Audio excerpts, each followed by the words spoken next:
Hey, how's it going? This is Ricardo, and in this video I'll show you how to remove the speakers on a Dell Chromebook 5190. If you're looking for parts for this laptop, go to our website and use this coupon for a 5% off discount.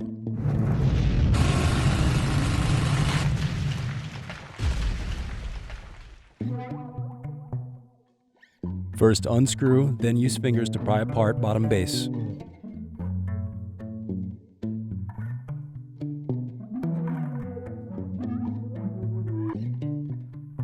Now remove battery screws. Then remove brackets and disconnect battery.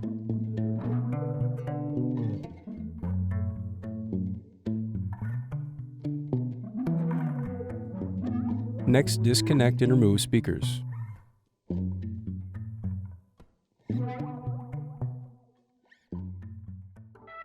Thanks for watching. Don't forget to like and subscribe if you enjoyed this video. And if you need more, check out this playlist to watch other tutorials for your laptop.